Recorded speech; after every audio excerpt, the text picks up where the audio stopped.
ويؤدب من يشاء والله على كل شيء قدير آمن الرسول بما أنزل إليه من ربه والمؤمنون كل آمن بالله وملائكته وكتبه ورسله لا نفرق بين أحد وقالوا سمعنا وأطعنا غفرانك ربنا وإليك المصير لا يكلف الله نفسا إلا وسعها لها ما كسبت وعليها ما اكتسبت ربنا لا تؤاخذنا إن نسينا أو أخطأنا ربنا ولا تحمل علينا إصرا كما حملته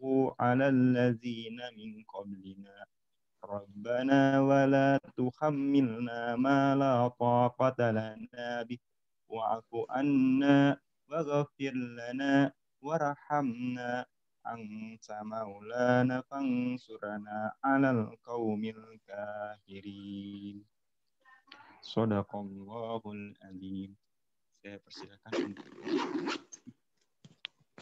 Baik, terima kasih. jazakumullah khairan katsiran Kang Zulkifli. Semoga bagi pembaca dan pendengar ayat suci Al-Quran tersebut dapat membawa berkah. Amin. Nah, untuk selanjutnya itu kita akan masuk ke dalam perkenalan, teman-teman. Jadi saya akan membacakan sedikit cipik tentang Pak Habib Djaldi Assegaf ya. Nama Habib Djaldi Assegaf MPD, latar belakang pendidikannya yaitu S1 Pendidikan Bahasa Arab di UPI, S2 Pendidikan Umum atau Nilai UPI, S3 sedang on progress, teman-teman. Jadi mohon doanya untuk kelancarannya, gitu, teman-teman. Nah, untuk selanjutnya yaitu kita langsung Afwan Pak Djaldi. Ya, terdengar suara saya sudah? Sudah. Kita bisa langsung masuk saja ke materi ya, yang insya Allah temanya itu adalah Harisun ala Waqtihi dan judulnya itu manajemen waktu dalam perspektif Islam. Mungkin bisa dijelaskan terlebih dahulu oleh Pak Djaldi. Bismillahirrahmanirrahim. Assalamualaikum warahmatullahi wabarakatuh. Waalaikumsalam warahmatullahi wabarakatuh.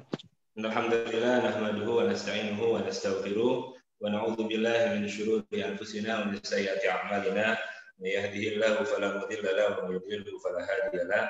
Asyhadu an la ilaha illallah wa asyhadu anna Muhammadan 'abduhu wa rasuluhu la nabiyya ba'da. Qala Allah Ta'ala fil Qur'anil Karim wa huwa asdaqul qailin a'udzu billahi minasyaitonir rajim wal 'asri innal insana lafi khusrin illa alladziina aamanu wa 'amilus shalihati wa tawassaw bil haqqi wa tawassaw bis sabri. Wa qala an-nabiy sallallahu alaihi wasallam ni'matani baghdun ya ni'matani baghduna katsiran minan nas as-sihhatu wal firagh rawahu Bukhari. Wa qala an-nabiy sallallahu alaihi wasallam igtanim khamsan qabla khamsin syababak qabla haramak sihhatika qabla saqamik wa ghinaika qabla faqrik wa firaghika qabla sughlika wa hayatika qabla mautika rawahu Nasa'i wa Baihaqi. Alhamdulillahirabbil alamin, saya ucapkan terima kasih kepada seluruh mahasiswa jurusan Teknik Sipil ya yang mengadakan panitia seluruhnya pada malam hari ini. Dari hari lalu, minggu lalu mungkin sudah menghubungi saya ucapkan terima kasih. Wabil khusus kepada Azri yang sudah memberikan komunikasi via WA, Azri Bima ya. Kemudian MC kita ada Sambas, lalu tadi Ananda Zulkifli ya yang membacakan ayat Quran. Ya, saya ucapkan terima kasih sudah membuka, mudah-mudahan pertemuan hari ini sehingga menjadi berkah untuk kita. Nah, anak-anakku sekalian ya, sebenarnya ini materi sudah cukup umum saya mendapatkannya baik di mengajar, di kelas tanya jawab, di beberapa majelis dan di lingkungan saya mengenai tema harisun ala waqti. Ya, harisun ala waqti ini artinya menjaga waktu atau manajemen waktu. Saya teringat ada firman Allah di dalam Al-Quran mengenai kata harisun ini. Bismillahirrahmanirrahim. Laqad ja'akum rasulun min anfusikum, gitu kan? Azizun harisun alaikum, azizun alaikum wa harisun alaikum wa antum, ya, dan seterusnya dan seterusnya. Ada kalimat harisun di situ, menjaga. Jadi Nabi itu pun ditugaskan ya untuk sebagai apa? Penjaga, ya, penjaga kepada umat-umatnya. Dengan apa? Dengan seluruh apa yang bisa kita contoh dari segala aspek kehidupan. Nah, anak-anakku sekalian, mudah-mudahan bisa mencukupi waktunya, ya. Tadi ada ayat Allah, pendekatannya saya kepada Quran terlebih dahulu, ya. Yang pertama adalah Quran surat Al-Asr, semuanya masyhur, sudah hafal ayat ini, ya. Yaitu yang berbunyi a'udzubillahi minasyaitonir rajim wal 'asri, ya. Wal 'asri. Wal 'asri demi masa, ya, demi waktu. Innal insana lafi khusr, sesungguhnya manusia dalam kerugian. Illal ladzina amanu wa 'amilus shalihati wa tawassaw bil haqqi wa tawassaw bis sabr. Kecuali manusia ya yang amanu, beriman, wa 'amilus shalihati, mengimplementasikan keimanannya itu dalam perbuatan kehidupan sehari-hari, ya.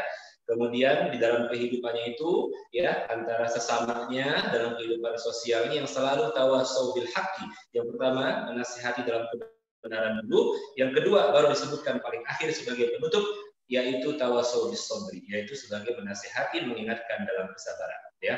Karena kesabaran itu adalah bekal yang memang tameng akhir, ya, yang tiada makna arti yang bermaksud sabar ada artinya, tidak. Artinya kalau sabar sudah menjadi tameng, ya sabar, ya, tidak ada limit, tidak ada edisinya, ya, sabar ya sabar, gitu, tidak. Masa fungsinya, masa gunanya, masa pakainya tidak ada. Jadi sabar itu senantiasa maintenance hati kita orang-orang yang beriman. Nah, anak-anakku sekalian, yang pertama ayat berbunyi mengenai wal asri. Wal asri demi masa. Allah di mana dalam Al-Quran selalu bersumpah dengan kosamnya, selalu pasti bersumpah terhadap makhluknya. Selalu makhluk tersebut memiliki manfaat yang sangat besar dalam kehidupan manusia. Nah, di antaranya adalah al-asr. Al-asr ini adalah masa, waktu. Jadi makhluk Allah juga waktu ini, ya. Jadi hati-hati dengan yang namanya waktu. Diingatkan oleh Allah, nanti bisa dikaji ayat ini menjadi ayat saintifik. Kenapa ayat ini bisa dikaji? Ada apa waktu kok bisa dikaji? Kegunaannya, fungsinya, ataukah kita bisa loncat waktu? Mungkin kan nanti suatu hari, ataukah kita bisa time travel suatu hari seperti di film-film Marvel itu? Ya, karena ayat ini, surat ini, ya, adalah surat saintifik bagi saya kalau pendekatan saintifik ilmuwan. Kenapa? Karena ayat selanjutnya Allah menggunakan kata, ya, insan. Wal asri innal insana, ada takkid inna, sesungguhnya insan manusia. Perlu diingat oleh ananda sekalian, Allah memfungsikan kata arti manusia dalam Al-Quran itu ada 4. Yang pertama, tidak akan saya bahas, Allah ngajar di sipil angkatan bukan 17, ya. Pertama kali saya ngajar di Polban 2009, saya ngajar di sipil. 2009, 2010, 11, 12, kalau nggak salah sampai 13. Ini selalu saya ajarkan kepada anak-anak saya. Ya, yang pertama Allah menyebutkan manusia dengan kata Bani Adam, artinya manusia, ya. Yang kedua Allah menyebutkan dengan kata Nas. Ada suratnya juga, ya, surat An-Nas, tidak akan saya bahas. Yang ketiga, ya, Allah menyebut manusia dengan kata insan. Ada suratnya juga, Al-Insan, harusnya hafal, ya. Yang keempat, Allah menyebutkan manusia dengan kata bashar. Bashar ini lebih tinggi, ya, ungkapan manusia segala-galanya di hadapan Allah Subhanahu wa Ta'ala. pendekatan tasawuf yang akan saya lakukan di sini. Yang pertama, nas. Nas adalah level sebutan manusia paling rendah. Ya. Jadi manusia yang dipanggil Al-Qur'an dengan nama nas, dengan kata nas. Hati-hati ya. Alladzi yuwaswisu fi sudurin nas. Gampang sekali tergodanya level ini. Ya, lalai, maksiat, ya, nggak ngaji, nggak sholat, IPK-nya jelek karena nggak pernah belajar, gitu kan ya, tidak tahu arti tuntut ilmu itu adalah perintah agama. Nah, ini orang-orang level nas. Ini bukan orang beriman yang seperti ini. Ini ahli maksiat kalau saya menyebutkannya. Yang kedua, ini adalah saintifik. Orang-orang yang disebut manusia oleh Allah dengan kata insan. Ya, insan.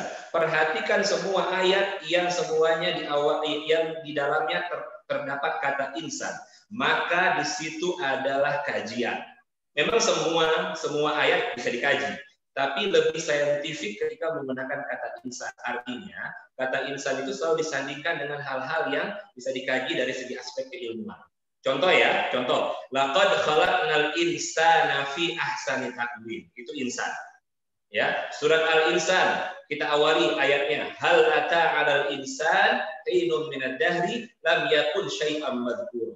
Inna khalaqnal insana min nutfatin amsyajin nabtalihi faja'alnahu sami'an basira. Itu semua tentang penciptaan, pakainya insan. Itu Allah juga menggunakannya kata insan. Karena hanya insan, manusia yang jenis insan level ini, ya, yang bisa, ya, manajemen waktu. Paham di sini ya? Yang bisa harisun ala waktihi. Ini yang harus dicatat oleh Ananda semuanya. Namun di akhir ayat ini Allah memberikan catatan khusus. Ternyata di level insan pun tidak semua insan bisa selamat dari yang namanya waktu. Banyak insan yang ghafil, yang lalai dengan waktu. Makanya Allah kasih pengecualian. Insan yang waktunya itu tidak lalai, yang bisa memanfaatkan waktu dengan baik, ya, yang benar-benar ya berkolaborasi dengan makhluk Allah yang namanya waktu ini adalah hanya insan yang satu, dia beriman, memiliki keimanan kepada Allah Subhanahu wa taala. Dua, ya, mengimplementasikan keimanannya dalam kehidupan sehari-hari dengan amal soleh. Artinya dia beriman kepada Allah, berarti menuntut ilmu. Beriman kepada Allah, belajar. Beriman kepada Allah, taat kepada Nabi. Beriman kepada Allah, taat kepada orang tua. Begitu ya. Itu namanya kaitan-kaitan dalam keilmuan akidah nantinya, seperti itu. Lalu setelah iman dan praktek amilus sholihati, ditutuplah orang-orang yang berkarakter dengan waktu tadi itu adalah selalu menasehati, mengajak kepada kebenaran. Insan yang hampir mustahil setelah beriman dan beramal soleh tidak mengajak kepada kebenaran. Dan orang-orang yang seperti itu senantiasa selalu menutup, menamengi, melindungi dirinya dengan kesabaran. Paham sampai sini ya? Itu untuk bab dari pembahasan firman Allah surat Al-Asr. Singkat saja saya berikan. Kemudian yang kedua, berbagai hadis Nabi Shallallahu Alaihi Wasallam yang sudah saya catat ya, yang sudah saya sebutkan tadi, rawahu Bukhari, Tirmizi dan Ibnu Majah. Nabi Muhammad Shallallahu Alaihi Wasallam bersabda, ada dua nikmat kata Nabi yang manusia banyak dari manusia. Bayangkan ya. Katsirum minan nas, pada kalimat hadis aja Nabi menggunakan kata nas, bukan insan loh ya. Katsirum minan nas artinya memang banyak manusia maksiat, lalai dan ini. Paham ya?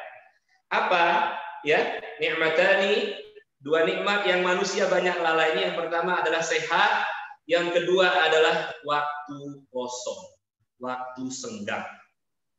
Itu catat nih ya, mengenai harisun alaikum. Kemudian Nabi Muhammad SAW juga bersabda mengenai hal tadi, jagalah 5 perkara sebelum datang 5 perkara. Yang pertama kata Nabi ya, jagalah masa mudamu sebelum datang masa tuamu. Ini kapornya, hati-hati ya. Kemudian yang kedua ya, sehatmu sebelum sakitmu. Yang ketiga, kayamu sebelum miskinmu ya. Kemudian fakrika, waktu luang, firagika, waktu luangmu, qabla syughlika, sebelum sibukmu, dan terakhir ditutup sebagai kalimat pamungkas diletakkan di akhir, hidupmu sebelum matimu. Ya, hidupmu sebelum matimu. Memang mengingat kematian itu, kata ulama-ulama banyak dan kata ulama-ulama tasawuf juga adalah memang paling mantap untuk menghilangkan atau memotong kenikmatan dunia. Dengan cara apa? Mengingat mati. Andai manusia ini ingat dengan matinya, kalau besok kita mati jam 7 pagi, kira-kira hari ini kita ngapain? Nah, jawab masing-masing. Ya, pasti mempersiapkan segala sesuatu yang terbaik, maka ingatlah kematian itu, ya. Makanya dalam doa senantiasa Rabbana atina fid dunya hasanah wa fil akhirati hasanah. Dunia kita harus dapat kebaikan, akhirat kita dapat kebaikan. Atau dalam konsep-konsep keagamaan di berbagai macam organisasi yang saya lihat, ada istilah yang diangkat itu namanya tawazun. Keseimbangan, ya. Keseimbangan kehidupan dunia dan akhirat. Ada lagi yang berdasarkan dari hadis baginda Nabi Muhammad SAW, ya. Maka ya hiduplah. Bagaimana hadisnya itu? Allahumma shalli ala sayyidina Muhammad wa ala ali sayyidina Muhammad. Ada yang ingat tidak? Hiduplah apa? Allahumma shalli ala sayyidina Muhammad wa ala ali sayyidina Muhammad. Seolah-olah engkau mati esok. Ada yang ingat nggak? MC ingat nggak MC? Ya Pak, yang seolah-olah hiduplah engkau sebagaimana hiduplah engkau di dunia untuk berusaha sebagaimana engkau hidup selamanya. Sedangkan untuk beribadah, ingatlah bahwa engkau akan mati besok, kalau nggak salah seperti itu. Betul, seperti itu ya.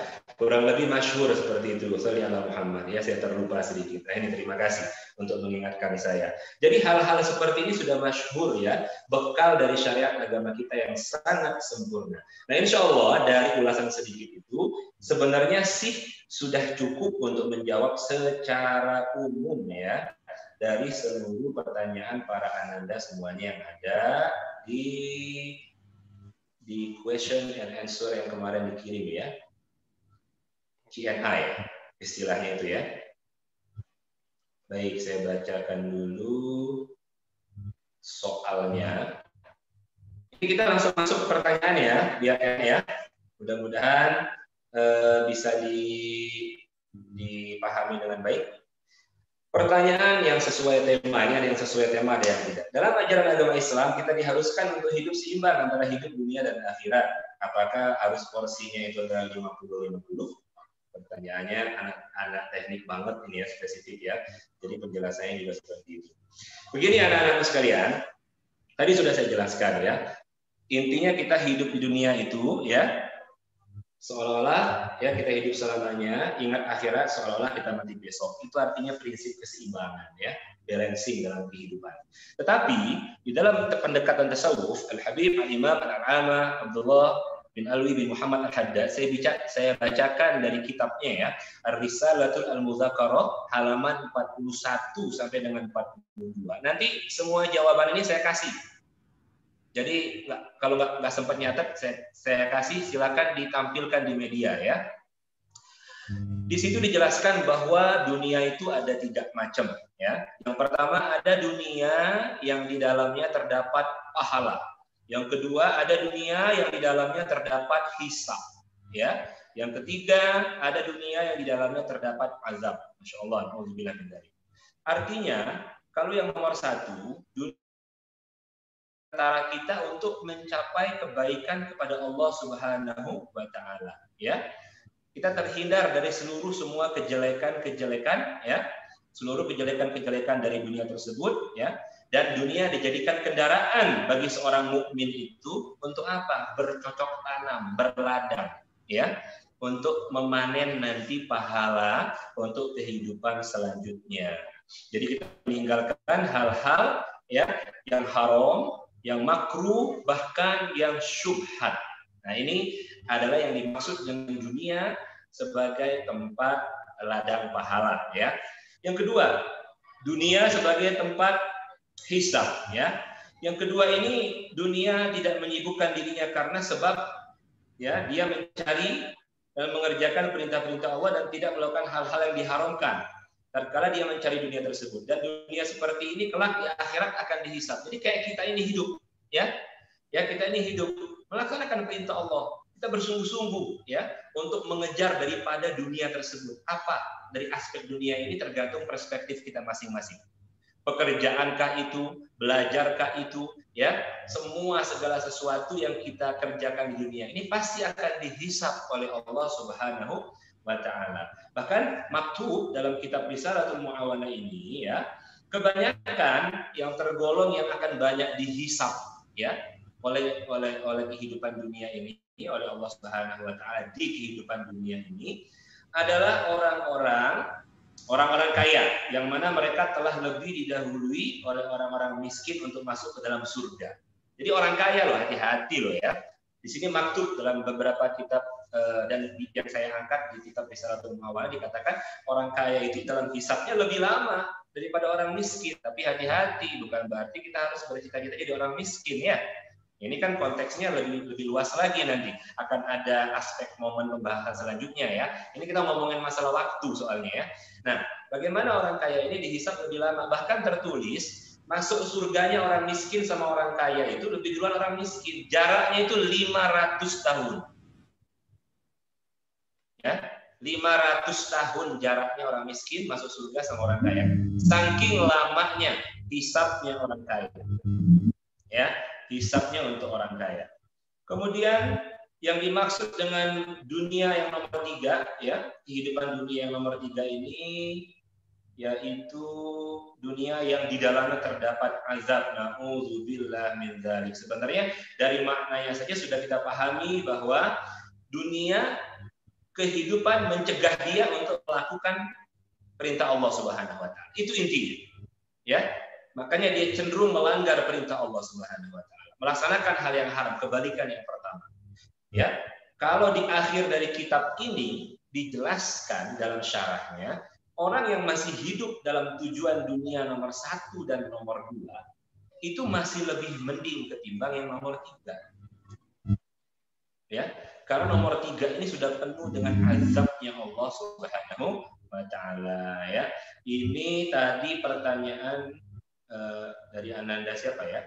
Ananda Dewi ya, Dewi Nilam kalau tidak salah, mudah-mudahan terjawab. Kemudian masih ada 1A dan 1B, maaf ya. 1A dan 1B itu saya bacakan dulu. Ini ada A dan B. Perihal manajemen waktu, apa yang seharusnya kita terapkan dalam manajemen waktu sebagai seorang yang muslim? Apakah hal tersebut hanya perlu diterapkan dalam berilmu dan beragama atau diterapkan pula dalam berilmu, beragama dan aktivitas lainnya? Oke, terima kasih Ahdan. Pertanyaan B-nya masih berkaitan berhubungan dengan tema diangkat, manajemen waktu. Saya ingin bagaimana cara membagi waktu kita agar istiqomah dalam urusan dunia dan akhirat, ya, tanpa menyampingkan salah satu dari keduanya. Kepada kedua Anda, ya, Syifa, Ahdan, ya, kita itu disuruh untuk meniru segala sesuatu aspek kehidupan baginda Nabi Muhammad SAW. Ya, guru saya. Di antara guru-guru saya, kalau saya sering mendengarkan taklimnya mereka, yang di Pasuruan ada Habib Taufik Assegaf, yang di Solo ada Habib Novel Alidrus. Saya sering mendengar nasihat dari mereka, bahkan saya sudah menamatkan satu bacaan dari buku saya yang pernah saya buat materinya ini, kalau nggak salah di Isra Mi'raj kemarin ya, di LH. Ada satu buku 24 jam bersama Nabi Muhammad SAW. Jadi siogianya kita ini harus senantiasa mencontoh sebaik-baiknya contoh uswatun hasanah. Iman, ya, bagi kita yang beriman. Kita harus optimis, kita beriman agar kita terpagari dengan nilai-nilai syariat. Ya, jangan pesimis. Kalau pesimis, siapa nanti yang bisa menyelamatkan kita afterlife nanti begitu. Oke, kembali. Ikutilah baginda Nabi Muhammad sebagai uswatun hasanah yang baik. Mulai dari mata ini melek sampai tertidur kembali. Ya, yang dicontoh adalah baginda Nabi Muhammad SAW. Yang dicontoh itu jangan siapa-siapa.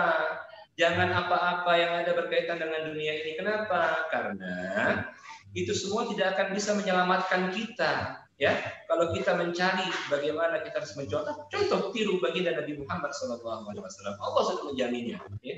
Inna fi Rasulillahi uswatun hasanatun. Laqad kana fi Rasulillahi uswatun hasanatun. Ya, bahkan uswatun hasanahnya Nabi ini dikaji bukan oleh kalangan orang-orang beriman, dikaji oleh kalangan yang non beriman. Kok bisa ya 1 miliar lebih umat Islam ini sangat mencintai dan meniru baginda Nabi Muhammad SAW. Kalaulah ini bukan agama yang benar, itu kan statementnya keluar dari orang-orang kafir, ya, yang meneliti ini. Kalaulah ini bukan agama yang benar, maka mustahil miliaran manusia mengikuti yang namanya baginda Nabi Muhammad SAW. Jadi kita selaku mukmin ketika hadir dalam pertanyaan ini sudah ikuti baginda Nabi Muhammad SAW dalam seluruh aktivitas kita.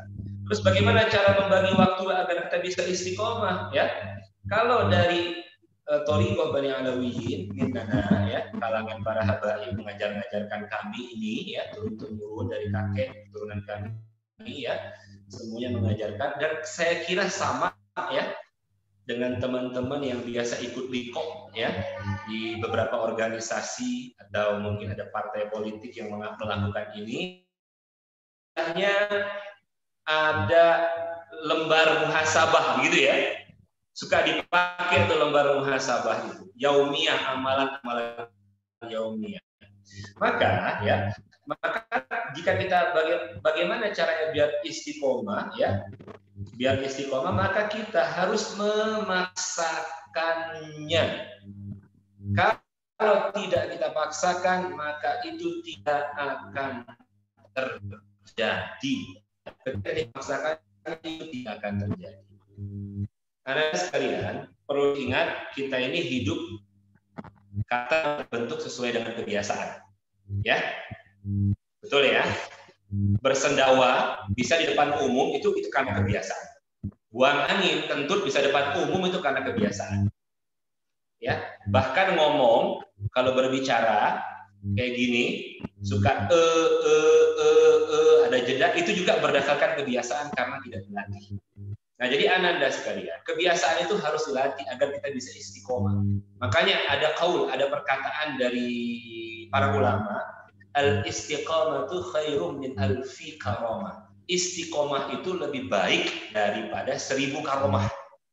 Bayangkan loh ya, istiqomah. Dari hal apa yang kita harus memulainya, Pak? Dari hal yang terkecil yang kamu mampu. Itu guru-guru saya katakan. Kalau kamu mampu bersedekah seminggu sekali, seminggu sekali. Kalau kamu mampu bersedekah setiap hari, setiap hari. Kalau kamu mampu bersedekah dengan uang 100 perak, 100 perak. Kalau kamu hanya mampu bersedekah dengan senyum, senyum. Tadi Al-Imam Al-Alama Al-Habib Abdullah bin Alwi bin Muhammad Al-Haddad, salah satu tokoh dari Bani Alawi, para habaib, dulunya ke atas, tokoh sufi. Saya akan mengangkat pendekatan sufistik. Beliau, keturunan Nabi Muhammad SAW, famnya Al-Haddad. Beliau ini sudah melaksanakan seluruh sunnah kakeknya, seluruh sunnah-sunnah Nabi Muhammad SAW. Tidak ada satu sunnah pun yang terlewat. Subhanallah, alhamdulillah, tidak ada satu sunnah pun yang terlewat. Suara saya masih terdengar? Masih ya?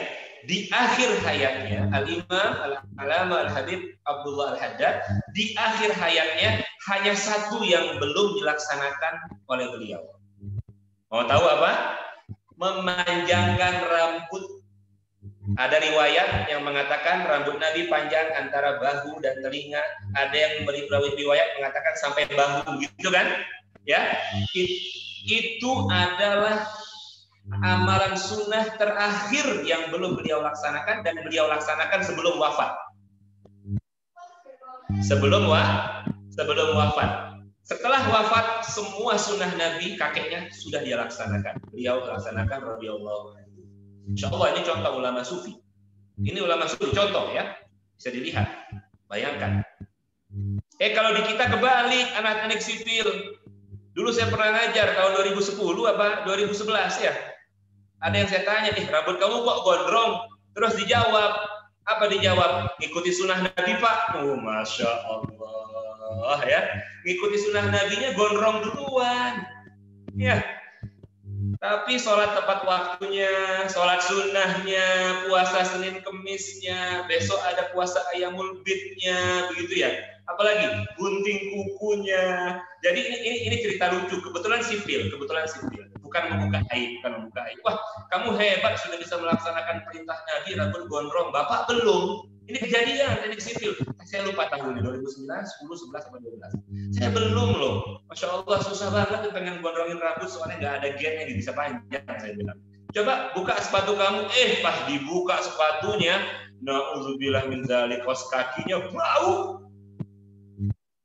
Ya, kos kakinya bau. Nah, di sini saya masuk nasihat ke dia, wahai Ananda, lakukan yang termudah, yang termampu, tapi step by step. Kalau kamu sudah mampu manjangin rambut, ya tolonglah kos kaki jangan bau. Ya, bukankah an-nadzafatu minal iman? Kukunya jangan kotor, jangan mentang-mentang lem kayu, apalagi lem tanah, apalagi nyangkul lah apa segala macam terus kuku hitam semua ya. Manicure lah, pedicure sendiri kita rapikan. Kita tuh harus ya good looking. Kan kata Menteri Agama kemarin kan kita ini good looking semuanya ya. Alhamdulillah. Itu dari Menteri Agama yang lalu. Jadi Ananda keduanya paksakan ya, ikuti Nabi Muhammad SAW dan paksakan. Saran saya yang ketiga, masuk pesantren. Ini pengalaman saya pribadi dah.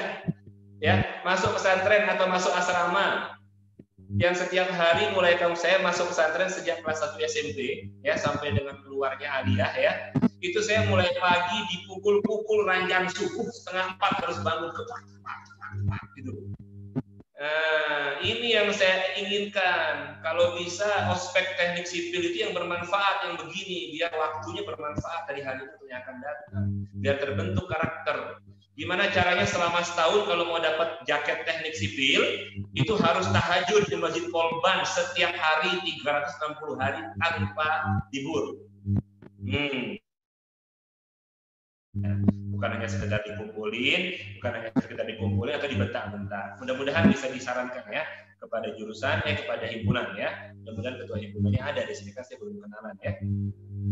Atau pengurus-pengurusnya. Suruh sholat tahajud, pasti ada yang pingsan. Pasti ada yang tiba-tiba duduk gak kuat. Baca surat Al-Baqarah 100 sekian ayat itu loh. Kuat nggak? Itu lebih kuat membangun mental ketimbang dibentak-bentak. Kamu berani ngomong, itu nggak ada manfaatnya. Ya, wallahu a'lam bishawab. Kemudian pertanyaan berikutnya, saya bacakan kembali. Saya ingin bertanya, apakah langkah awal harus yang kita lakukan untuk mencoba membagi waktu secara tepat? Niat, ya, niatnya diperkuat Ananda, ya, karena semua amal itu tergantung pada niatnya. Al-Habib Alwi Al-Habsyi di Solo juga guru saya pernah mengajarkan. Zaldi katanya, antum kalau mau latihan tahajud, latihan. Antum beker, ya. Beker bangun jam 3, 1:15 malam. Bangun, duduk dulu gini, diam 10 menit, terus tidur lagi katanya. Allah, guru saya ngajarin kayak gitu loh. Loh, kok nggak sholat? Udah, kalau belum kuat, bangun dulu, berdiri, tidur lagi. Lakukan itu 1, 2 hari, 3 hari. Besok sudah 3 hari, bangun, berdiri, wudhu katanya. Sudah wudhu, tidur lagi. Ya Allah, guru saya mengajarkan saya ingat banget. 1, 2 hari gitu. Nanti kalau sudah wudhu, katanya bangun, udah kuat, sholat 2 rakaat, gak usah pakai doa-doa deh, tidur lagi. Habis sholat, tidur lagi. Nanti kalau sudah keluar seminggu lagi, 2 minggu, 3 minggu baru pakai doa. Doanya yang singkat dulu, Rabbana atina fid dunya hasanah wa fil akhirati hasanah. Tidur lagi. Ya, bukankah begitu? Kalau mau lulus dari Polban harus step by step ya? Semester 1 dulu nggak? Semester 1 dulu. Masa mau langsung lulus gitu kan ya? Itu jadi permasalahan. Ini implementasi kehidupan kita dengan keimanan yang harus sinergi. Pertanyaan yang hampir sama, bagaimana cara membagi waktu yang baik, seimbang saja dunia akhirat ya. Itu sudah terjawab tadi. Seimbang dunia akhirat ya, agendakan. Ini di handphone, ini sudah ada namanya Sebenarnya hari ini saya di reminder ada kajian saya setiap minggu malam Senin. Tapi karena anak-anak sipil meminta saya mengisi kajian, jadi saya undur besok. Ada kajian Riyadhus Shalihin. Saya selalu diingatkan mulai dari sebelum maghrib. Beker tuh saya buat bunyi terus 15 menit. Apalagi reminder lagi yang namanya bangun pagi itu jangan pas azan subuh ya. Ini azan subuh, beker, 15 menit setelahnya beker, setengah jam setelahnya beker, itu namanya bukan mendidik diri, itu namanya kamu membiasakan kebiasaan buruk, nanti kamu nggak bisa manajemen waktu. Kalau jam 4 subuh, setengah 4 bangun, sekali aja udah. Nggak usah pakai perpanjangan waktu, kayak sepak bola aja. Ada orang bangun tidur jam 4, 5 menit lagi deh, dicetek lagi beker 5 menit lagi. Ya, kalau kayak gitu, itu belum latihan ya. Yang ketiga, bagaimana cara memanage waktu? Anggi ya, tadi Anda Anggi sudah sama. Sekarang dari Sandy Setia Permana. Bagaimana cara memanage waktu dalam hal ibadah yang baik, serta bagaimana cara membiasakan yang belum terbiasa, sudah terjawab semua. Tadi, kadang-kadang seringkali kita merencanakan waktu buat beribadah, tapi sangat mudah ditinggalkan. Betul? Karena belum istiqomah. Mungkin karena kita terlalu sibuk atas tuntutan dunia tepat, dan faktor lingkungan juga kurang efektif. Kurang interaksi dengan orang-orang yang baik, orang-orang yang soleh. Oleh karena itu, langkah kita agar benar terhindar dan istiqomah, pertama harus bagaimana ya Pak? Ya kembali lagi kepada niat. Tadi pertama niat saya sebutkan ya. Yang kedua, cari lingkungan. Ananda, ini ada laki-laki apa perempuan semua? Atau ada campur laki perempuan? Campur. Ini yang campur ya? Iya. Ini bukan hanya di Zoom atau nanti bakal di-share? Iya, ini Bang. Angkatan 17 sampai angkatan 20 ya. Ananda sekalian, kalau kamu pengen kuat tahajudnya, ada faktor yang paling penting dan itu pengalaman saya. Itu pengalaman saya secara pribadi ya. Dalam rumah tangga, cari pasangan yang solehah. Ya. Cari yang laki-laki, cari pasangan solehah yang satu visi dalam manajemen waktumu. Mencari manusia seperti itu, mencari pasangan hidup seperti itu, mencari ibu pendidikan seperti itu, nggak bisa di tempat dugem, nggak ada, nggak akan nemu. Ya, nggak akan nemu. Di diskotik nggak nemu, di kafe nggak nemu. Ya, yang sudah melanggar syariat, yang pacaran misalkan terus janjian terus dia ngaret, nggak akan nemu yang kayak gitu, nggak akan nemu ya, nggak akan nemu. Itu salah, udah salah melanggar syariat, ngaret lagi, salah itu semua ya. Jadi niat, cari lingkungan. Anak-anakku sekalian, saya memang pembina Asalam ya, tapi saya tidak berpromosi untuk Asalam. Yang saya promosikan adalah masjid. Ya coba masjid itu jadikan lingkungan kamu untuk menjadi baik. Terus di himpunan ada divisi dakwah ya, setahu saya. Ya. Nah, di situ jadikan di himpunan tersebut divisi dakwah ini menjadi membuat bi'ah lingkungan. Ya.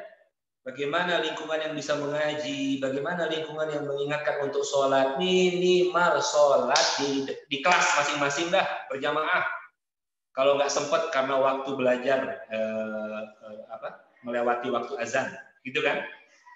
Ada kan di musolah masing-masing. Kalau sempat berangkat ke sana. Tapi Pak, mana yang didahulukan kalau nggak salah? Kalau nggak salah ada pertanyaan ya. Nanti itu mungkin saya sudah jawab duluan dari bab fikih. Dari fikih risal dari Nailur Roja, di Syarh Nailur Roja ya. Fikih Nailur Roja, Imam Syafi'i mengatakan hanya 2 hal yang boleh menunda sholat. Perhatikan. Sekalian saya jawab, hanya 2 hal. Kalau ada pertanyaan tiba-tiba 2 hal. Yang pertama apa? Menuntut ilmu. Makanya kalau setiap menuntut ilmu, mau pelajarannya agama, mau pelajarannya matematika, mau teknik atau apa, mau dosennya muslim, mukmin, mau dosennya non-muslim, harus berdoa dulu niat karena Allah. Itu biar manfaat. Perhatikan ya. Lewat nih gara-gara menuntut ilmu, lewat setengah jam. Kan kalau jadwal polban suka gitu ya? Ya, suka gitu kan? Suka gitu nggak apa-apa. Dalam fikih nggak apa-apa. Diam aja sudah menuntut ilmu, niat dalam hati. Karena saya sedang menuntut ilmu. Asal menuntut ilmunya pada saat itu benar-benar karena Allah. Bukan dalam menuntut ilmu tapi maksiat. Kok bisa Pak menuntut ilmu maksiat? Iya, ada di depannya cewek. Dilihatin terus rambutnya, dilihatin terus badannya. ada terus ceweknya pakai pengharum ruangan, misalkan badannya kamu duduk di belakang jadi harum gitu kan. Terus sambil belajar sambil maki-maki dosen, saya kesel nih sama dosen ini ya, lama banget. Nah, itu maksiat namanya, itu bukan niat karena Allah ya. Hati-hati, nanti akan beda definisinya. Lurusnya setelah selesai, Assalamualaikum warahmatullahi wabarakatuh, dosennya selesai, apa yang pertama kali kamu lakukan? Sholat. Jangan pergi ke pujaseran. Ya. Jangan ngerokok di halaman di halaman ruangan gedung A, di lab tanah lah, di lab kayu, jangan. Karena niatnya menunda karena ilmu, maka setelah menuntut ilmu sholat dulu. Paham di sini ya? Paham di sini, jangan merokok. Ya, makruh, haram ini hukumnya, bahkan levelnya sampai ke haram ya. Kemudian jangan ke pujas, diundur lagi sholatnya 2 jam. Jam 2 dia baru sholat. Salah apa tidak?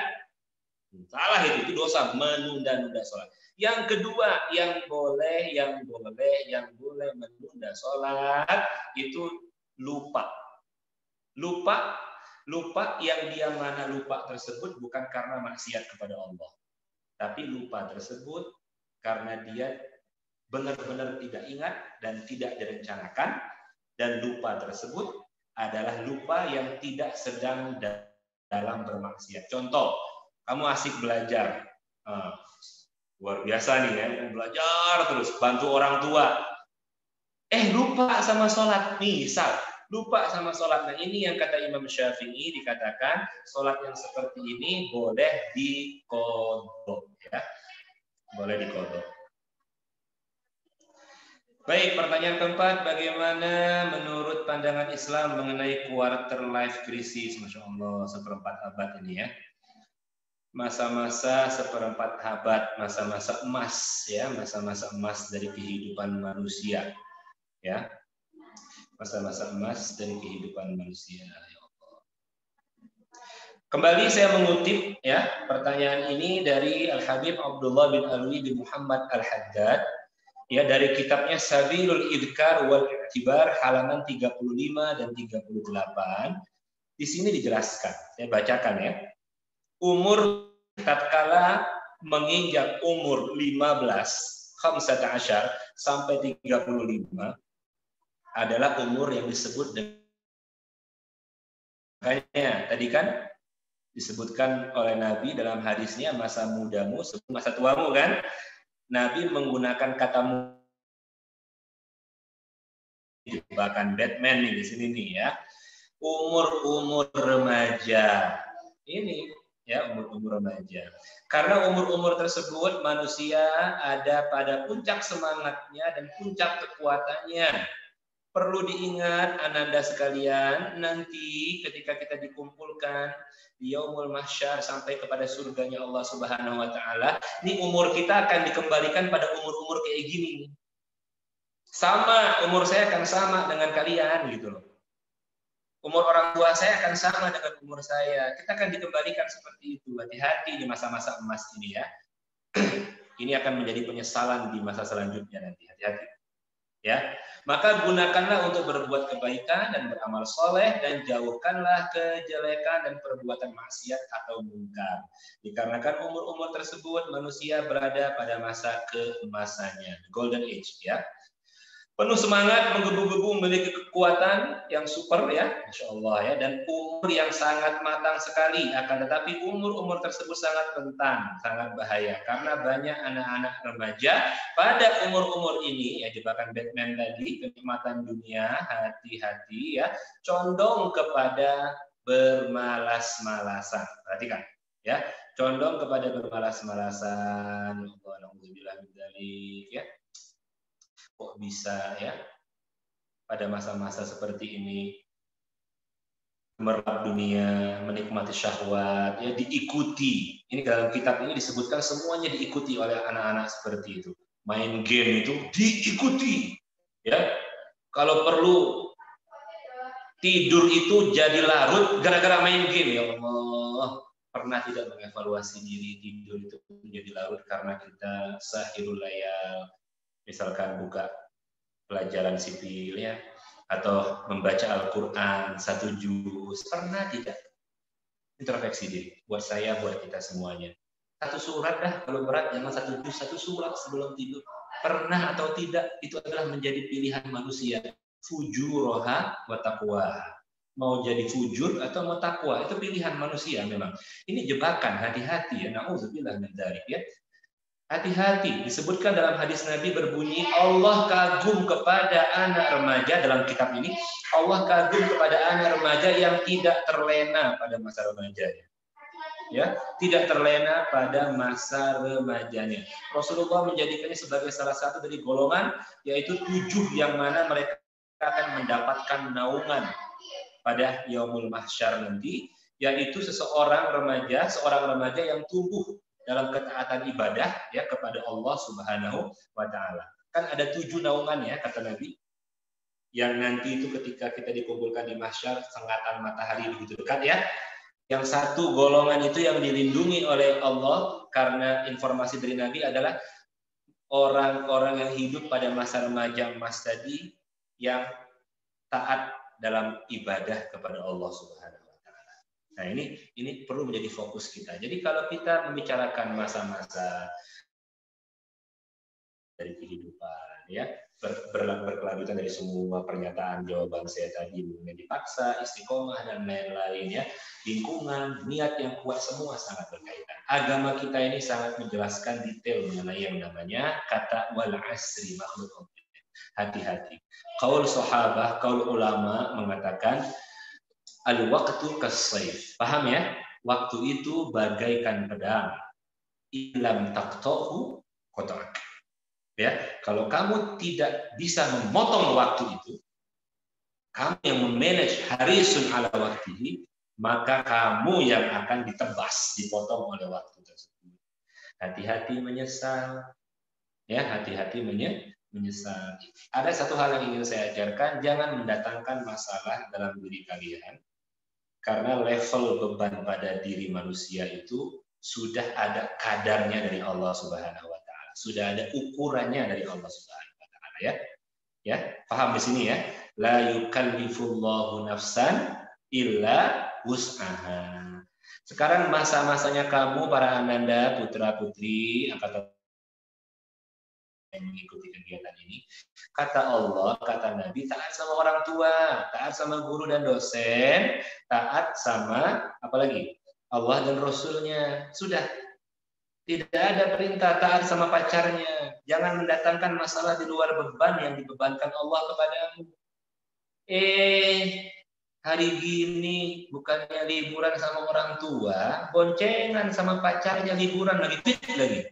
Na'udzubillah min dzalik, ini mendatangkan beban buat dirinya sendiri. Artinya terlena. Nanti kalau sudah putus, dia menyesal.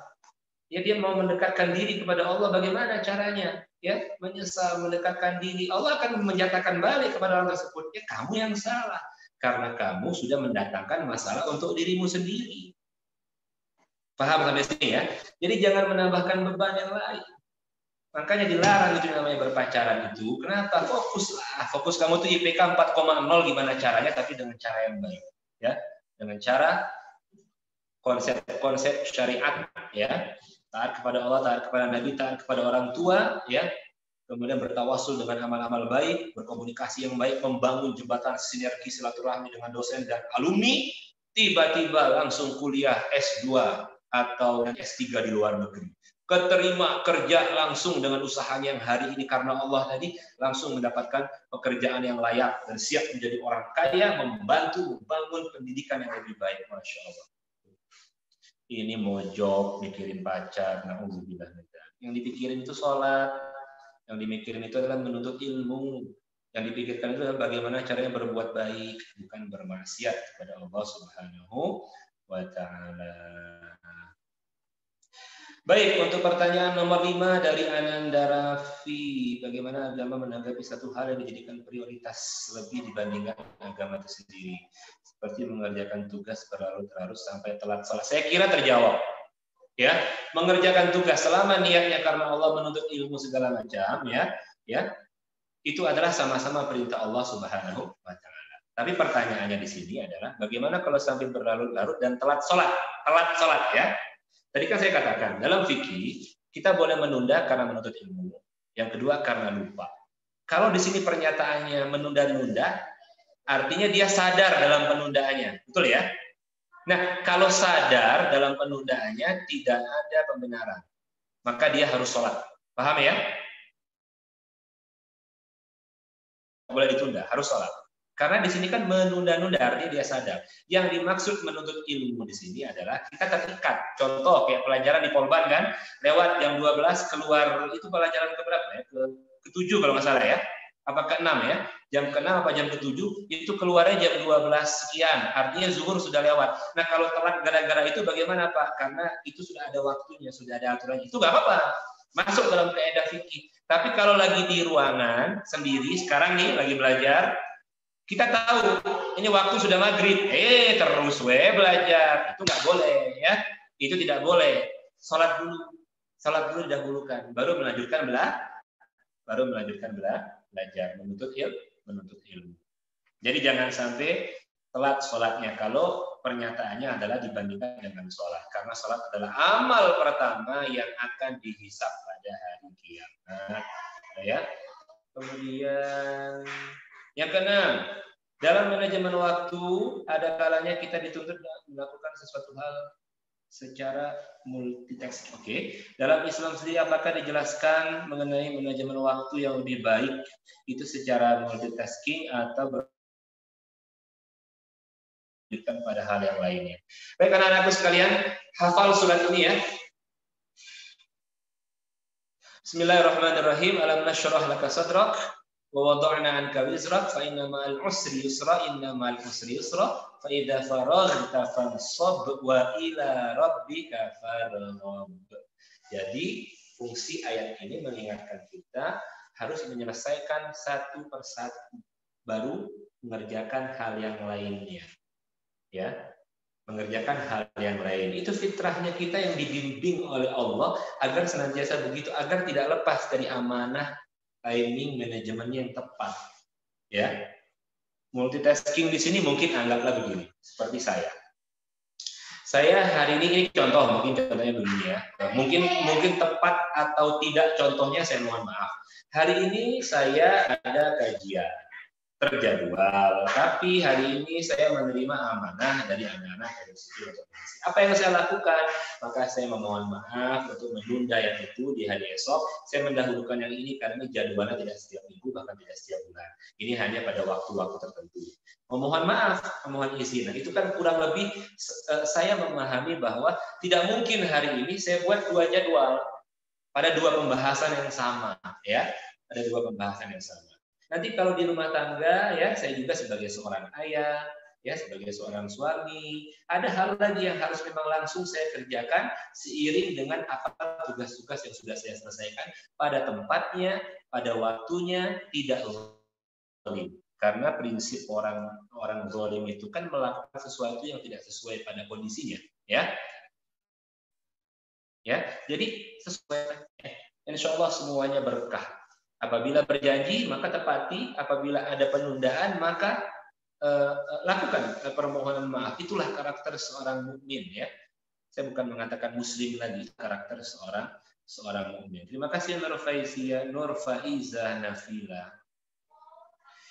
Pertanyaan di luar tema. Saya lanjutkan. Apa ada yang mau dibahas dulu? Mungkin. Ini pertanyaan di luar tema selanjutnya. Afwan, Pak. Mungkin bisa dilanjutkan enggak. Terlebih dahulu.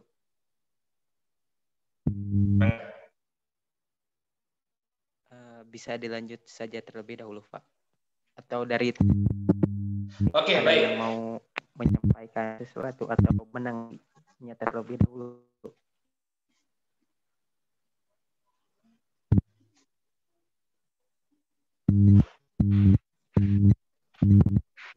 Baik, kalau tidak ada, saya lanjutkan ya. Pertanyaan dari Ananda Hilda, boleh nggak sih Pak kalau dalam Islam kalau kita meninggal donor organ kita? Ini kaul ulama berbeda ya. Saya sudah pernah membahas ini pendekatannya berbeda-beda. Jadi ulama mengatakan ini seperti apa karena ada kedua pendekatan berbeda. Yang mengatakan haram karena segala sesuatu yang sudah kita ini maka dikembalikan juga satu paket gitu ya. Itu yang menyatakan keharaman tersebut. Tapi ada ensiklopedia Islam tebal itu karya kalau nggak Muslim Amerika atau Muslim Inggris yang pernah saya baca mengenai hal-hal seperti ini, dia membahas semua para imam terdahulu sampai ada yang membolehkan itu di antara alasannya adalah jika memang kondisinya itu tidak dalam paksaan, yang saya ingat ya, tidak dalam dipaksa, dia yang memang mendonorkannya dan dia ikhlas dan memang untuk membantu kelangsungan kehidupan orang yang berkaitan. Ya. Tapi kalau dilakukannya menjadikan mudarat untuk dirinya, maka itu dilarang. Contoh, saya pengen cepat kaya deh, saya iklankan, saya mau jual ginjal saya 1 miliar. Nanti kamu dicari orang. Iklankan aja, saya mau jual ginjal 1 miliar. Dicari orang. Nanti ditawar, jangan 1 miliar dong, 500 juta aja. Nanti kamu jual. Kamu yang susah deh. Cari mati, bunuh diri itu namanya. Sama kayak orang ngerokok. Kan orang ngerokok itu kan bunuh diri, hati-hati kan. Tapi dia nggak tahu matinya kapan. Kalau pakai pisau kan jelek langsung mati mungkin ya. Mungkin. Kalau pakai rokok kan matinya nggak tahu kapan. Mungkin besok, mungkin lusa, mungkin tahun depan. Ya mungkin umur 60. Nggak tahu kan. Itu sama aja bunuh diri. Nah, tapi kalau dia mendonorkannya dengan syarat memang sudah wafat, masih bisa difungsikan dan untuk fungsi kehidupan orang lain, ada yang mengatakan ulama itu diperbolehkan. Wallahu a'lam bishawab. Ini keilmuan dan Islam senantiasa merujuk segala sesuatu dengan keilmuan ya. Kemudian 2, hukum mengucapkan barakallahu fi umri pas si dia ultah. Secret people. Kadang pertanyaan-pertanyaan seperti itu suka menjebak. Kalau saya jawab A, oh berarti Bapak dari golongan. Oh, kalau menjawab B, oh Bapak dari golongan ini. Saya sudah paham arah pertanyaan ini. Tapi saya menjawab saja secara umum. Jadi golongan A dan golongan B. Anak-anakku sekalian, sebenarnya hukum mengucapkan selamat, mendoakan itu tuh mubah. Nggak dapat dosa, nggak dapat pahala. Paham ya? Ya? Nggak dapat dosa, nggak dapat pahala. Sudah up to you gitu loh. Masyita ala masyita. Ya. Pendapat itu begitu loh. Hukumnya pada awalnya mubah. Kenapa kias ini diambil? Karena di antara kisah yang saya ingat itu sahabat Nabi itu dulu pernah ada yang minta sama Nabi tobat dan menunggu keputusan dari Allah. Apakah tobatnya diterima atau tidak? Kalau nggak salah sahabat Nabi yang bernama Ka'ab bin Malik. Ya. Tiba-tiba Nabi mengumumkan bahwa taubatnya Ka'ab bin Malik diterima oleh Allah Subhanahu wa taala. Langsung Ka'ab bin Malik sujud syukur. Pada saat itu ada sahabat Nabi lain. Sahabat Nabi lainnya yang bernama apa ya? Kalau tidak salah Tolha bin siapa? Wallahu a'lam. Mengucapkan selamat. Mengucapkan selamat atas diterimanya taubat tersebut. Kias inilah yang menunjukkan artinya hukumnya mubah, ya. Selamat ya, sudah wisuda. Boleh nggak saya ngomong gitu ke Sambas suatu hari nanti? Masa iya sih nggak boleh? Gitu kan? Kalau saya lebih berbicaranya kayak gitu kepada secret people ini gitu loh ya. Yang namanya secret people sih ya. Tapi saya ganti dengan yang lebih baik. Barakallah. Ini kan kalau dalam bahasa Arab barakallah fi umri, semoga berkah dalam umurnya, gitu kan ya? Atau Allah yubarik fi dalam bahasa Arab itu sebenarnya kalau barakallah fi umri itu tuh bahasa Arab yang diindonesiakan. Ya. Bahasa Arab yang diindonesiakan, ya. Ya. Kalau yang benarnya itu kan Allah yubarik fi gitu kan ya. Allah yubarik fi. Kurang lebih seperti itu ya. Dan di dalam perintah bahkan di dalam doa ya. Di dalam keberkahan umur itu yang kita harapkan adalah panjang umur tapi baik amalnya. Begitu kan? Kata Nabi, jangan panjang umur, jelek amalnya jangan. Makanya kalau mendoakan orang, ya Allah yubarik fi taatillah, tulal umur fi taatillahi wa rasulih.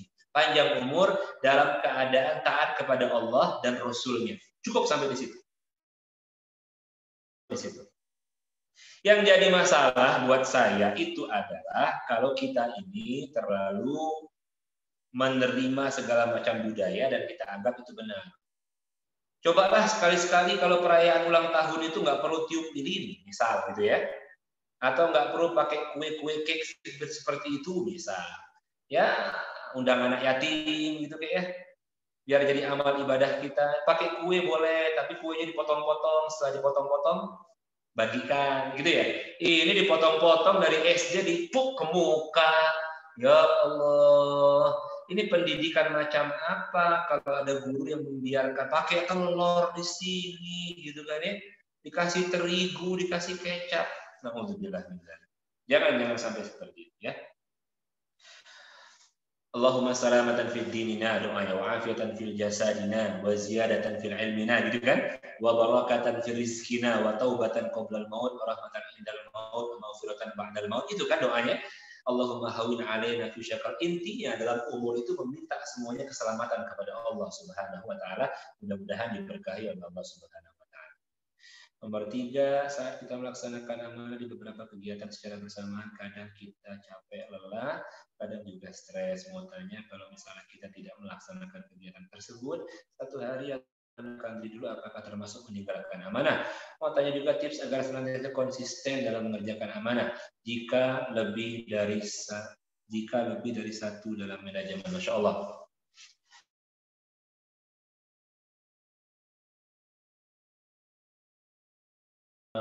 Melakukan amanah itu kepada orang yang expert di bidangnya ya. Jadi jangan pernah sekali-sekali pemilihan dalam himpunan menyerahkan kepada ketua yang tidak expert di bidangnya, menyerahkan kepada bendahara yang tidak expert di bidangnya, sekretaris yang nggak expert di bidangnya. Semuanya harus ada uji kompetensi ya. Ada direktur Polban aja dipilih itu ada banyak uji cobanya kan. Nah, itu kenapa? Untuk melihat kualitas visi dan misi, ya. Itu dilihat. Jadi jangan sembarangan memberikan amanah kepada yang bukan ahlinya. Nanti bisa bahaya, cacat ya, akan hancur kata Nabi ya, di ghairi ahli, apabila menyerahkan amanah bukan kepada ahlinya. Jadi, ya, jika kita dalam kondisi lelah, capek, maka fungsikanlah organisasi itu. Kalau ketua ada wakil, ya, presiden ada wakil presiden. Begitu ya, begitu kan? Nah, jadi kalau presiden hadir di sini, wakil presiden hadir di sini. Tidak bisa seperti itu. Nabi juga mengutus sahabat Nabi untuk pergi ke Yaman, betul? Nabi juga mengutus sahabat Nabi untuk pergi ke Irak, betul? Bukan Nabi langsung semuanya, bukan. Itu adalah contoh organisasi ya dari Daulah Islamiyah yang benar ya. Ada orang kepercayaan yang expert di bidangnya, bagian diplomasi. Ya, ada bagian taktik perang, ya, panglima perang yang hebat banyak dalam Islam ya banyak dalam Islam, di antaranya adalah Sayyidina Khalid bin Walid ya. Nah, jadi boleh Pak, boleh diwakilkan istirahat. Kenapa saya katakan istirahat? Jangan zalim. Dalam satu hari saya butuh tidur. Kenapa? Tubuh saya butuh istirahat, mata saya butuh terpejam, mulut saya butuh diam, ya. Semuanya butuh istirahat. Coba hak-hak tersebut dipenuhi. Jangan kamu zalimi, jangan kamu siksa ya tubuh itu karena mempunyai hak masing-masing. Jangan lupa kata Nabi, agar hak-hak dari seluruh sendi-sendi tubuh itu terpenuhi dalam sehari semalam, maka bacalah tasbih tahmid 33 kali, maka bacalah takbir 33 kali dan tahlil. Begitu pesannya Nabi Muhammad sallallahu alaihi wasallam. Tips agar senantiasa konsisten ya mengerjakan amanah istiqomah. Yang pertama ya, jauhkan karakteristik diri itu dari karakter orang munafik. Apabila berkata dia bohong, apabila berjanji dia melanggar ya. Itu tiga hal tersebut harus diingat. Itu harus dijauhkan dari karakter orang-orang beriman untuk diri kita. Apalagi dia terpilih sebagai seorang pemimpin. Ya, jadi segala sesuatu harus dia petakan terlebih dahulu. Tiru sekali lagi baginda Nabi Muhammad SAW, bagaimana sosok beliau sebagai seorang nabi, sebagai seorang rasul, sebagai seorang panglima, sebagai seorang presiden, sebagai seorang pemimpin, sebagai seorang suami.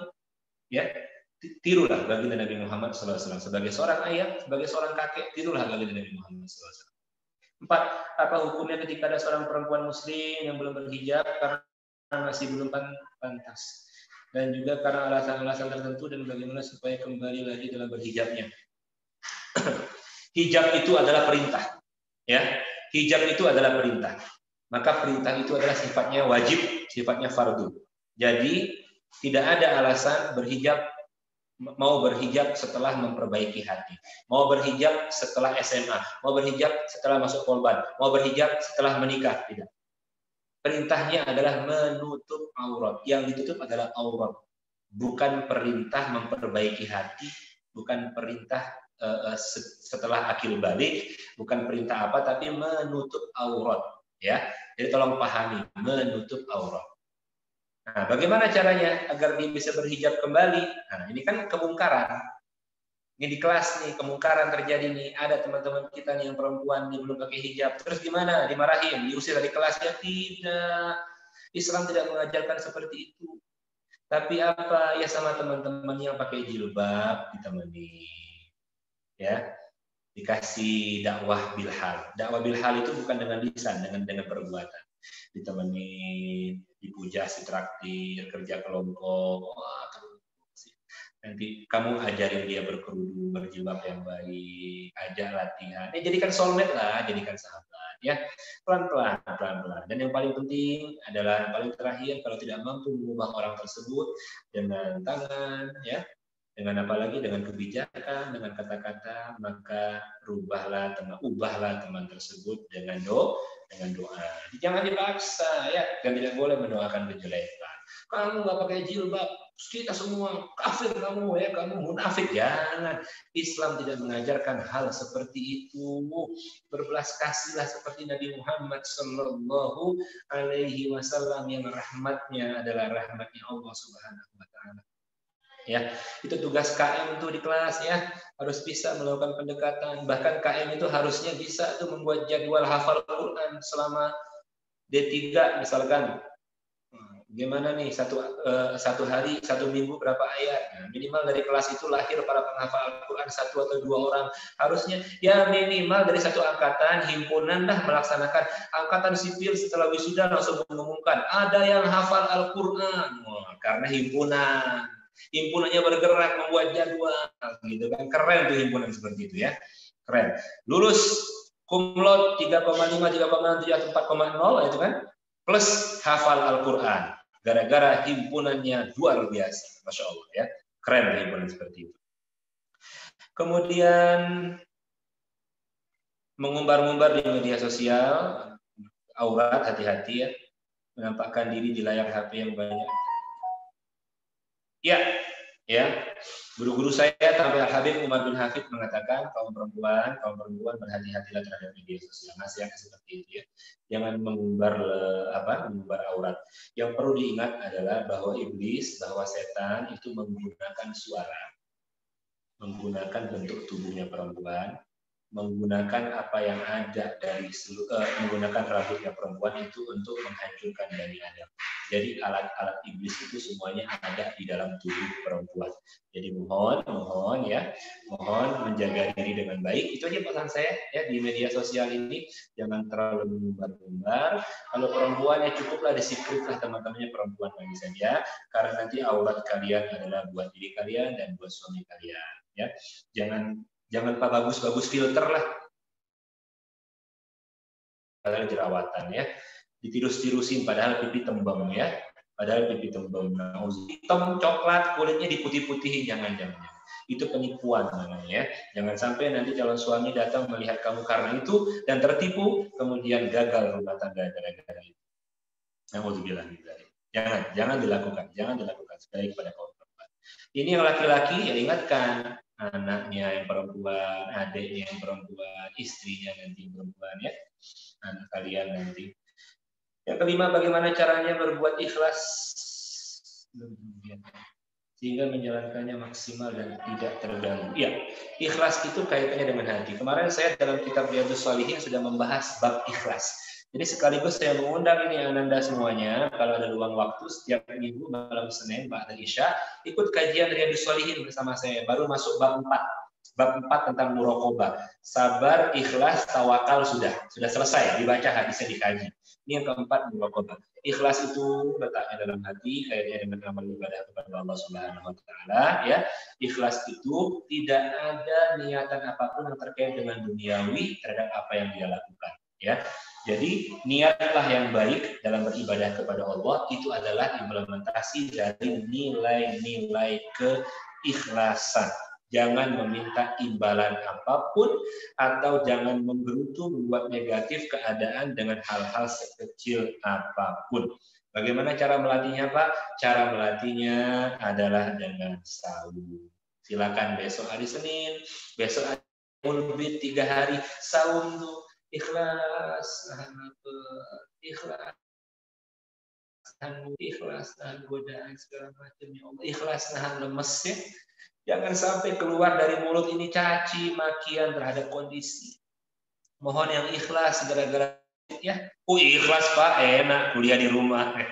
Ikhlas karena keuntungan itu mah ya. Artinya ikhlasnya karena ada duniawi, jangan. Ikhlas karena Covid ya. Kenapa? Karena banyak hal yang berkurang dari kenikmatan ini, kita ikhlas menjalankannya. Karena bagi orang kafir, Covid ini adalah azab. Ya. Bagi orang muslim disebutnya musibah. Bagi mukmin disebutnya rahmat. Ya.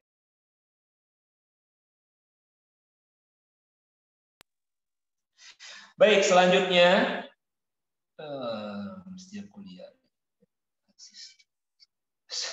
dosennya nggak sesuai harapan ya, oke lah ya, tadi sudah saya bahas.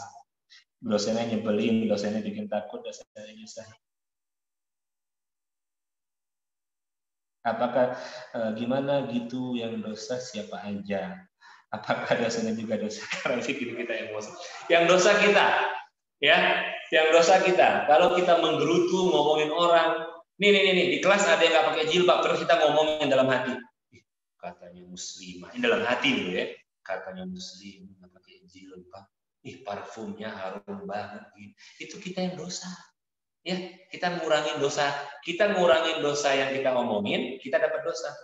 Kita mengurangi dosa dosennya, kita yang dapat dosa. Dosennya dapat dosa nggak? Ya enggak. Ya, karena dia yang dirasain, karena dia yang diomongin, begitu kan? Dia tidak mendapatkan dosa kecuali dia melakukan pelanggaran-pelanggaran, ya, pelanggaran-pelanggaran yang memang menzolimi orang lain. Nah, maka dia akan mendapatkan dosa. Contoh, dosennya masuk ke kelas bawa ketiak. Nah, dosennya masuk bawa ketiak, dosa nggak? Kasih tahu dosennya, tapi jangan ya, biar saya aja yang kasih tahu. WA ke saya, Pak, dosen ini bawa ketiak, terus saya ngomong ya, terus saya kasih obat ke dosen tersebut ya. Anggaplah teman kamu datang ke kelas bawa ketiak, gimana cara kamu tegur? Kamu mengganggu kekhusyukan teman sekelas dalam belajar, paham ya? Kasih tahu ya, agar tidak menzalimi, agar tidak mendapat dosa. Tapi memberitahukannya, kata Allah, kata Nabi, dengan ma'ruf, dengan kebaikan. Dalam sholat perempuan apabila dalam posisi sujud, ada terhalang yang diketahui maka segera perbaiki. Terhalang yang tidak dia sadari tidak apa-apa, ya. Makanya kalau gondrong ya diikatlah rambutnya atau pakai peci ya. Jangan sampai terhalang, karena ini adalah dalam fikih adalah bagian wajib yang harus tersentuh kepada tempat sujud. Gimana nih sekarang kita lagi masa pandemi, sulit mendapatkan siraman rohani. Harus fokus pada urusan dunia ya Allah ternyata.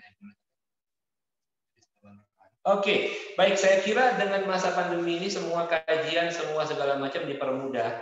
Tinggal permasalahannya Ananda Hafiz ya, permasalahannya itu tadi. Masa emas kita itu terbawa oleh iblis, oleh setan untuk apa? Hedonisme. Jauh dari ibadahnya kepada Allah Subhanahu wa taala. Saya kira saya bertanya sekarang, hari ini ada nggak yang sudah baca Al-Qur'an 1 halaman bolak-balik? Nah, itu jawab masing-masing. Nggak perlu jawab. Ini masalah introspeksi diri. Kalau sampai ada yang hari ini muslim dia belum baca Al-Qur'an, walau 1 surat misalkan dia nggak baca, nah itu. Ya, itu yang saya bilang dia lebih ke arah urusan duniawi. Tapi buka game ya lebih dari setengah jam. lebih dari setengah. Kemudian yang ke-9 mau tanya, saya itu kalau ngerjain tugas itu kadang-kadang suka berhenti dulu karena bosan. Itu pun refreshing dulu seperti nonton. Menurut Islam apakah itu boleh? Tidak ada larangan. Kita mau refreshing, ya. Kita mau, yang penting kita nggak zolim kepada diri kita. Sekiranya jenuh, mata ini lelah tidur, ya. Sekiranya kita bisa manajemen waktu, kita akan lanjutkan nanti. Tapi benar dengan sikap yang memaksakan diri tadi, ya, dengan istiqomah tadi, dengan niat tadi yang kuat, maka kita lakukan. Misalkan baca novel, misalkan nonton, ya, atau apa. Atau di sini dia bilang main game. Game jangan sampai ghaflah. Game itu jangan sampai membuat kita lalai, ya. Jangan sampai membuat kita lalai. Jangan sampai gamenya lebih banyak daripada membaca buku-buku pelajaran dan lain-lain. Nah, anak-anakku sudah selesai sebenarnya terjawab semua. Sebagai penutup, 3 hari yang lalu di Disney Hotstar itu, di TV berbayar itu keluar film namanya Soul dari Pixar. Yang belum nonton silakan nonton, ya. Saya sangat menganjurkan berkaitan dengan ini. Pada kalimat terakhirnya itu film animasi ini mengatakan dia seolah-olah dihidupkan kembali dalam kehidupan dunia dan dia buka pintu rumahnya di akhirnya itu, ini pendidikan banget. Dia buka pintu rumahnya, ketika ditanya apa yang akan kamu lakukan untuk hidupmu kali ini, diberikan kesempatan yang kedua, maka dia menjawab, maka aku akan melakukan yang terbaik dan menikmati dalam setiap menitnya. Ya, nama filmnya judulnya Soul, ya. Judulnya Soul. Itu film animasi dari Pixar, dari Disney Plus. Silakan dilihat. Saya juga takjub melihat, luar biasa. Bagaimana seseorang itu harus benar-benar memagari waktunya itu agar tidak menyesal di masa yang akan datang. Baik, wallahu a'lam bishawab. Saya kembalikan kepada MC kita hari ini. Tafadhalu. Baik. Jazakallahu khairan katsiran Habib Jaldi. Untuk agenda selanjutnya adalah penutupan yang insya Allah itu merupakan doa bersama yang dipimpin oleh hadis. Dan waktu dipersilakan. Oh, ke saya? Nggak terdengar tadi? Oh iya. Jadi Habibnya dipimpin doa penutupnya. Oke, doa. Baik, ya. Bismillahirrahmanirrahim. Alhamdulillahirabbil alamin. Hamdan na'imin hamdan syakirin ni'malika fi mazid ya rabbana lakal hamdu kama yanbaghi li jalali wajhikal karim wa 'azimi sultanik. Subhanaka la nuhsi sana'an 'alayka kama asnaita 'ala nafsika falakal hamdu hatta tarda wa lakal hamdu idza radita wa lakal hamdu ba'da ridha. Allahumma inna hadha iqbalu ilayka wa idbaru naharika wa aswatu du'atika faghfir lana. Allahumma innaka ta'lamu anna hadhihi al-qulub qad ijtama'at 'ala mahabbatik wa iltaqat 'ala ta'atik. وداعها على عماشة الشريعة واسق اللهم ربطتها وادمدها واهدها سبلها واملأها بنورك الذي لا يخلو واشرح صدورها بفيض الإيمان بك وجميل التوكل عليك وأهي بمعرفتك وآمين على شهادتك في سبيلك إنك نعم المولى ونعم النصير. اللهم آمين وصلى الله على سيدنا محمد وعلى آله وصحبه وسلم. سبحان ربك رب العزة عما يصفون والسلام على المرسلين والحمد لله رب العالمين. الفاتحة. Amin. Baik, kalau sudah selesai saya pamit duluan, nggak apa-apa?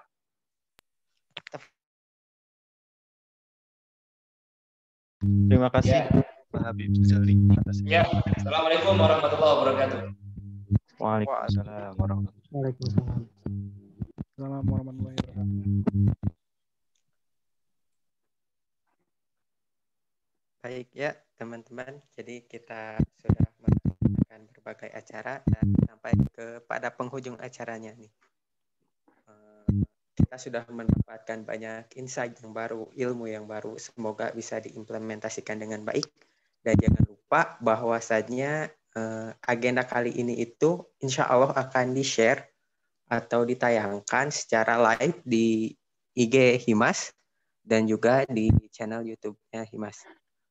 Oleh karena itu, mari kita tutup agenda kali ini dengan membaca hamdalah bersama-sama.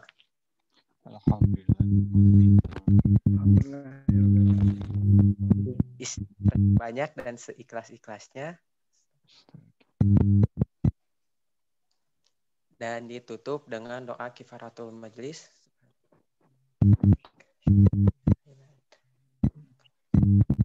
Sekian dari saya. Mohon maaf apabila banyak kata-kata yang tidak sesuai dan juga menyakiti hati. Wallahu muwaffiq ila aqwamit thoriq. Assalamualaikum warahmatullahi wabarakatuh. Waalaikumsalam warahmatullahi wabarakatuh. Assalamualaikum warahmatullahi wabarakatuh. Bisa disudahi untuk merekam. Bang Dwi ya untuk merekam.